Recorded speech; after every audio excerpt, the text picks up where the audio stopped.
Mumford High School is now offering a sport that wasn't available just 4 years ago. The wrestling program is the first of its kind at any Detroit public school, and as it grows, so does its impact on kids in the community. 7 Action sports reporter Justin Rose joins us now to explain more on this one-of-a-kind team. Justin? Yeah, it all started with just one teacher who had an idea that Mumford High School kids needed a new challenge and opportunity that they didn't have before. Basketball team cut days were big for Mumford wrestling coach Pete Cunningham, as athletes who didn't make the team were welcome to become his first team members. 4 years later, the program blossomed to over 20 participants and is giving these kids a new path to help follow a better future guide. High school is full of decisions. There's a lot going on outside this building and even inside this building. Some are right, some are wrong, and some should flat out be avoided. One of the starters on our team, great wrestler, great kid. Instead of coming up to practice right away, he had gotten into it with someone in the cafeteria, got in the fight, and now I don't know where he is and I don't know where he's gonna end up. One way that choices can steer kids in the right direction is the structures within sports. I can't help you out there all the time. I'm gonna try my hardest, but if you're up here, I can help you.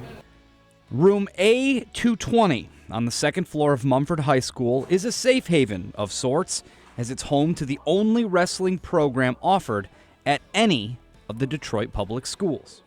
Pete Cunningham molded this room with scissors and a donated mat, and it's here he instructs his wrestlers on their craft, but more importantly, their priorities. We're talking your semester grade on the report card is gonna be a C. That's what you're telling me. I'm not sure. You're not sure? All right, well, either way, something good must have happened, so. Yeah, We'll see. If you don't have enough passing grades, you can't wrestle Wednesday. It taught me how to make tough decisions. You know, if you go another way, then there'll be another path that you had to go through. especially getting to class, because if you don't get in class on time, you can't wrestle at all. So kind of have to put pressure on us about getting to class. Now keep in mind that most of these kids had no idea what wrestling fully entailed. At first, I was like, these boxing shoes? But with a little work and a positive attitude, wrestling has changed the way these kids view themselves and others. I want to keep in touch with my coach to see how the program grows. And I think it's going to grow. There's going to be many district champions and a lot of state champions once we leave here. They break racial stereotypes every time they walk into a gym. They come from different houses, different backgrounds, different everything, you know, and they can unite in this one thing, which is wrestling, and like the hardest worker is eventually gonna come out on top. And I'm proud to tell you they didn't have to wait years for that first district championship. They won it last Thursday as a team. They'll compete tomorrow for a chance to qualify for the team state finals.